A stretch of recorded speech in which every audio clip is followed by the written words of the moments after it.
आप आज देखते हैं कि आपके रेहान भाई क्या, रेहान भाई ये न्यू स्टाइल क्या, ओ माय गॉड ये क्या, ये रेहान भाई अपने न्यू लुक में आए हैं आज, क्या बात है कि रेहान भैया का चश्मा आज लगता है कि रेहान भैया की जो आई है, रेहान भैया का जो आंख है वो यहाँ पर आ गया, नहीं वो एक मेरा न्यू स्टाइल था। तो आज आप ये भी देखते होंगे कि रेहान भैया अपने बूट के पीछे क्या लिखा है, पॉलिनोमियल्स। तो आज मैं डिस्कस करने वाला हूँ आपके साथ पॉलिनोमियल्स के कुछ बेसिक्स पॉइंट्स, कुछ बेसिक्स पॉइंट नहीं कुछ बेसिक्स। ये पॉलिनोमियल्स के बेसिक्स आप जानेंगे तभी आपका जाकर पॉलिनोमियल्स का जो एक्सरसाइज 1 है तब जाकर आपका वो सॉल्व हुआ। तो आज मैं आपको क्या बता रहा हूँ, आज मैं बता रहा हूँ पॉलिनोमियल्स में जैसे कि कांस्टेंट्स क्या होते हैं, वेरिएबल्स क्या होते हैं, टर्म्स क्या होते हैं, ये सब बहुत सारे बच्चों को नहीं पता। तो आज मैं इस वीडियो में यह डिस्कस करने वाला हूँ constant, variables, terms and coefficients, ये सब क्या होते हैं इन डिटेल, बस एकदम डिटेल में पढ़ेंगे। तो चलिए हम देखते हैं कि कांस्टेंट क्या होता है, स्टेप बाय स्टेप देखते हैं। पहले कांस्टेंट क्या होता है, फिर टर्म्स, फिर वेरिएबल्स, फिर ये वो दिस दैट फलान ढमकान। ओके देखते हैं क्या है। तो कांस्टेंट क्या है, ये है आपकी उसकी डिफिनेशन। तो डिफिनेशन में इंग्लिश नहीं बोलूंगा, मैं बता दूं कांस्टेंट क्या होता है। एक ऐसी वैल्यू जो कभी चेंज नहीं हो, कांस्टेंट स्टेबल रहे। कांस्टेंट मतलब स्टेबल, एक है तो एक ही रहेगा, मतलब एक जैसा सर, वो कभी चेंज नहीं होता। वो जो है ना कांस्टेंट क्या है, लड़का, लड़का कभी चेंज नहीं होता। लड़का अगर लव करता है तो सिर्फ एक से, नहीं तो अगर ब्रेकअप हुआ तो फिर मजनू बन के पहाड़ तोड़ देता है। तो मतलब कांस्टेंट मतलब होता है कि उसकी वैल्यू कभी चेंज नहीं होती, वो अपने आप को चेंज नहीं करता, वो एक जैसा है तो हमेशा वैसा ही रहेगा। मतलब कि क्या, हमारे न्यूमेरिकल वैल्यू, तो हमारे न्यूमेरिकल वैल्यू कभी चेंज होती है क्या। मैं वन को कभी, ये जो हमारा वन है, क्या मैं भी इसको कभी मैं टू बोल सकता हूँ, नहीं भैया, ये कभी चेंज ही नहीं होगा। वन है तो वन ही रहेगा। कोई भी अगर बोल दे ये टू है, कोई जापान का बोल दे ये टू है, कोई बोल दे यहाँ इंग्लैंड का अगर बोल दे थ्री है, कोई कहीं का क्या है अमेरिका का अगर बोल दे ये 10 है, ये नहीं, ये वन है तो वन है, एकदम मानना है तो मानना है। क्या होता है कांस्टेंट, ऐसी वैल्यू, ऐसी न्यूमेरिकल की वैल्यू जो कभी चेंज ना हो। तो न्यूमेरिकल की वैल्यू, सारी न्यूमेरिकल वैल्यू चेंज नहीं होती। इसका डिफिनेशन क्या है, a symbol having a fixed numerical value is called a constant. Example में आपकी 1 है, 2 है, -2 है, 14 है, कोई भी नंबर। सो पाई की वैल्यू भी होती है 22/7, तो ये भी कभी चेंज नहीं होगी। मैं उसको 22/7 ही हमेशा बोलूंगा और कुछ नहीं बोलूंगा। लेकिन आगे फिर आता है आपका, तो कांस्टेंट आपको पूरा क्लियर हो गया। कांस्टेंट क्या, कांस्टेंट क्या होता है, जो कभी चेंज ना हो। डायरेक्ट मैं इसका बोल देता हूं, जो कभी चेंज ना हो। क्वेश्चन में भी क्या है, नहीं हो। वाह रेहान भैया, आधा इंग्लिश आधा हिंदी। ये नहीं को भी आप इंग्लिश में लिख दिए, हो को भी इंग्लिश में लिख दिए, बाकी चेंज इंग्लिश का इंग्लिश। वाह वाह क्या बात है। तो ये सब नहीं है कि आपको अपनी पढ़ाई पर फोकस करना, तो पढ़ाई पर फोकस करिए। तो ये हो गया कांस्टेंट, मतलब आपको इजीली समझ में आ गया। तो चलिए अब चलते हैं वेरिएबल्स। वेरिएबल्स क्या होता है, कांस्टेंट का मैं फिर से एग्जांपल बताता हूँ। कांस्टेंट में आपके कुछ भी हो सकता है, लेकिन जैसे कि एक्स है तो ये हमारा कांस्टेंट नहीं है। अब क्यों नहीं है, तो इसका कारण आपको वेरिएबल्स वाले में पता चल जाएगा। कांस्टेंट पूरा क्लियर हो गया, बिल्कुल पूरा क्लियर हो गया होगा तो पूरे कमेंट्स में आग लगा दीजिए। ओके चलिए चलते हैं नेक्स्ट हमारे वेरिएबल्स पर। तो ये रहा आपका वेरिएबल्स। वेरिएबल्स क्या होता है, तो ये है उसका डिफिनेशन। आप इंग्लिश डिफिनेशन इसका राइट डाउन कर सकते हैं। ओके तो ये डिफिनेशन आप राइट डाउन कर लीजिए। लेकिन वेरिएबल्स है क्या, वेरिएबल्स मतलब वेरी, ऐसी वैल्यू जो चेंज होती है। वेरी का होता है वेरिएबल्स चेंज, मतलब कि वेरिएबल्स मतलब क्या, वो हमेशा चेंज होती रहती है। तो वेरिएबल्स वर्ड अगर कहीं पे आता है तो आपको क्या याद करना है, अल्फाबेट लेटर्स। मतलब मैथमेटिक्स में जैसे कि हमारे होते हैं एक्स वाई जेड, इसका एग्जांपल तो क्या होता है, X Y Z A B C D, मतलब अल्फाबेट के लेटर्स ए से लेके जेड तक कोई भी नंबर्स हो मैथमेटिक्स में होते हैं। तो हमको कहीं भी कोई क्वेश्चन रहता है तो फाइंड करने के लिए होता है कि find A, find X, find B, find C, find this, find ये, फाइंड वो।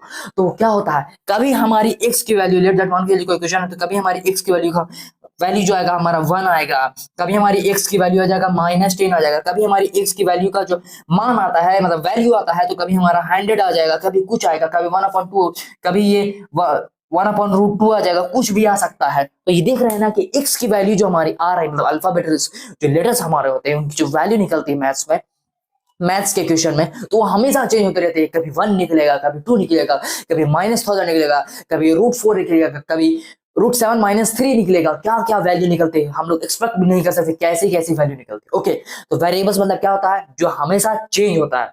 तो हमारा कांस्टेंट ये एक नॉर्मल आपको बताता हूँ, आप अपनी डेली लाइफ से जोड़ सकते हैं। कांस्टेंट मतलब लड़का जो एक बार टिक गया तो टिक गया, मतलब लड़का एक जैसा होता है, ठीक है। लेकिन बहुत सारी लड़की होती है, मतलब दिस दैट वो समझ सकते हैं आप, कोड वर्ड, ठीक है। तो वेरिएबल्स मतलब आप गर्ल्स समझ सकते हैं, जो हमेशा चेंज होता रहता है। ओके ये समझ रहे, लड़की हर एक बात पर, अगर आपको आप ये बात बोल दी तो वो चेंज होगा, ये बात बोल दी तो वो बात पे चेंज, पलटते रहना, मतलब एक बात से दूसरी बात पे पलटते रहना। तो वेरिएबल्स हमारा वो है। इस वर्ड से भी समझ में आ रहा है, वेरी मतलब चेंज, वेरिएबल्स मतलब चेंज होते हैं। ऐसा एक सिंबल जो जिसकी वैल्यू हमेशा चेंज होती रहती है। क्या ऐसा सिंबल जो जिसकी वैल्यू हमेशा चेंज होती रहती है। और हमारे कांस्टेंट मतलब आप जानते हैं कांस्टेंट में हमारे आते हैं हमारे काउंटिंग नंबर्स को हम कहते हैं कांस्टेंट। क्यों? क्योंकि 1 को मैं हमेशा 1 ही बोलूंगा, कभी 10 नहीं बोलूंगा। ठीक है, 1 है तो 1 ही बोलूंगा। ओके, कांस्टेंट हो गया, वेरिएबल्स भी हो गया, अब बचा हमारा टर्म्स। तो चलिए टर्म्स का भी मामला करते हैं, दी एंड। तो ये रहा हमारा टर्म्स। अब बोलेंगे वाह वाह रेहान भैया यहाँ तो इनविजिबल है। तो ये इनविजिबल आपको टर्म्स आपको दिखेगा नहीं, वो रेहान भैया को सिर्फ दिख रहा है कि अब बहुत सारी वैल्यूज लिखी हुई है, टर्म्स का डिफरेंशियल लिखा हुआ है। तो टर्म्स क्या होता है? टर्म्स होता है, हम बोल सकते हैं इसको multiplication of constant and variables को हम टर्म कह सकते हैं, या product of constant and variables को हम टर्म्स कह सकते हैं। क्या? या फिर हम कह सकते हैं इसको product of constant and variables. बस वाह रे भैया क्या कितनी अच्छी राइटिंग है। तो पहले मैं आपको बताता हूं इसका एग्जांपल क्या है। कांस्टेंट में बहुत ज्यादा डिफिकल्टी आता है। तो ये देखिए ऐसे इस तरीके के अलजेब्रिक एक्सप्रेशंस आते हैं, ये पॉलिनोमियल्स है। बोलिए 5x + 2x मतलब 5x² + 1 = 0। ये क्या अलजेब्रिक एक्सप्रेशन है, पॉलिनोमियल्स आप बोल सकते हैं, क्वाड्रेटिक पॉलिनोमियल है। ठीक है, तो इसमें आपका टर्म्स क्या है? तो ये जो आपका 5x² है प्लस 2x है प्लस 1 है, ये सारा आपका टर्म्स है। वाह रहन में सब टर्म्स है। तो सब टर्म्स कैसे हैं? पहली बात तो टर्म्स क्या होते हैं, तो वो तो आपको पता चल गया, multiplication of constant and terms. मतलब यहाँ पे देखिए कि ये आपका कांस्टेंट है, 5 आपका कांस्टेंट है। अगर आपसे सिर्फ मोटा मोटी पूछे तो 5 आपका यहाँ पे सिर्फ कांस्टेंट है और ये वेरिएबल्स है। ठीक है, तो हमारा 5 × x² हुआ ना, तो इसलिए मेरा ये क्या हो गया? टर्म्स हो गया। ठीक है, टर्म्स हो गया। अब यहाँ देखिए ये भी हमारा जो 2 है, यहाँ पे हमारा 2 कांस्टेंट है और ये वेरिएबल है, तो 2 × x होकर हमारा ये हमारा क्या करिए? टर्म्स हो गया। ठीक है, अब हमारा यहाँ 1 है, तो 1 हमारा कैसे टर्म है यहाँ भैया? तो 1 में अगर हम इंटू कर x का पावर 0 करते हैं तो ये हमारा आता है 1 × मतलब किसी भी नंबर्स का, किसी भी कैसा भी अल्फाबेटिक लेटर्स हो या कोई भी नंबर्स हो, दुनिया का कितना बड़ा नंबर्स हो, लाख हो, 10 लाख हो, करोड़ हो, कुछ हो, अरब हो, अगर उसका पावर 0 है तो उसका वैल्यू होता है 1। तो 1 × 1 हमारा हो जाता है 1। तो ये भी हमारा है टर्म्स। अब यहाँ पे टर्म्स से आपको क्या समझ में आया? टर्म्स की वैल्यू से प्रोडक्ट ऑफ, ये इसका डिफिनेशन यही है, product of constant and variables. ठीक है, अब टर्म्स के कंडीशंस भी होते हैं। तो ये है हमारी कांस्टेंट की 3 टर्म्स। क्या? कांस्टेंट में भी हमारा टर्म्स में भी हमारा 3 कंडीशन है। पहला कांस्टेंट कांस्टेंट हो सकता है, तो कांस्टेंट इनटू कांस्टेंट हो सकता है। कैसे? 2 × 3 क्या हो गया हमारा? 6 हो गया। इजी स्टेप में बता रहा हूं, 2 × 3 देखिए तोड़कर 2 × 3, ये भी कांस्टेंट ये भी कांस्टेंट, 6 आ गया।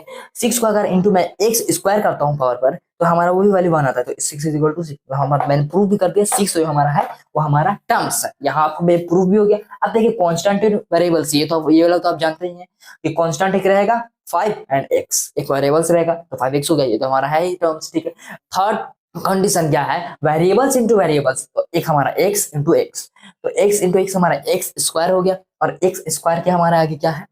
1। तो 1 × x² = x²। तो ये भी मेरा प्रूव हो गया कि 3 कंडीशन होते हैं। तो ये था एक पूरा हमारा आज एक basics constant, variables and terms पूरा क्लियर कर मैंने आपको। अगर आपको क्वेश्चंस में आ गया तो ये जो मैं, अगर आपका क्वेश्चंस में आ गया, कुछ भी आ गया कि वेरिएबल्स इसमें चूज करिए या कांस्टेंट चूज करिए या टर्म्स चूज करिए, तो आप इजीली बता सकते हैं। ये जो वीडियो है ये एक छोटा बच्चा क्लास 6 से लेकर, कोई भी बच्चा हो क्लास 6 से लेकर कॉम्पिटेटिव एग्जाम्स की भी तैयारी करता हो ना, इस तरीके से मैंने इस वीडियो में समझाया कि एक छोटा बच्चा से लेकर जो कॉम्पिटेटिव एग्जाम्स की तैयारी करते हैं वहां तक के बच्चे इजिली समझ सकते हैं। एक छोटा बच्चा भी समझ सकता है और एक बड़ा बच्चा भी समझ सकता है। ओके, तो आज का ये वीडियो आपको कैसा लगा कमेंट्स में बताइएगा जरूर से, और वीडियो अच्छा लगा हो तो वीडियो लाइक करिएगा,